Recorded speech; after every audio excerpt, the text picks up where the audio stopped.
Je m'appelle Stéphane Ruellan et je suis le créateur et le gestionnaire actuel du centre de médecine douce Équilibre.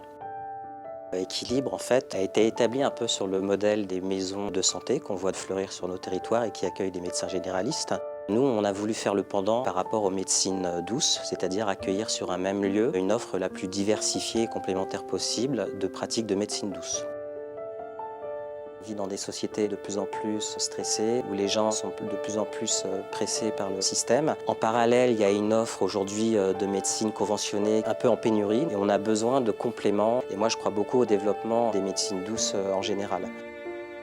On travaille en bonne intelligence avec la plupart des médecins conventionnés du territoire. Nous-mêmes, bien sûr, on n'hésite pas à renvoyer les gens vers de la médecine conventionnée lorsqu'on voit que c'est tout à fait nécessaire et qu'on ne peut pas s'en affranchir. Il y a une vraie complémentarité et une vraie synergie entre les médecines conventionnées et puis les médecines douces qui sont exercées dans le centre. Les praticiens ont aussi des actions collectives.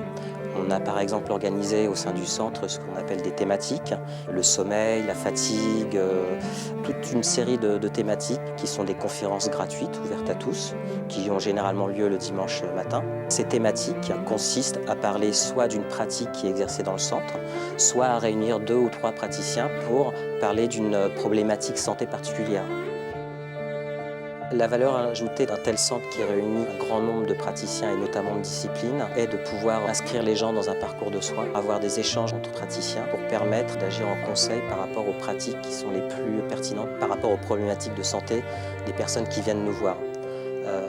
Lorsqu'on va voir un praticien qui est isolé, forcément il n'a qu'une possibilité, c'est de lui offrir sa pratique, même si elle n'est pas forcément adaptée.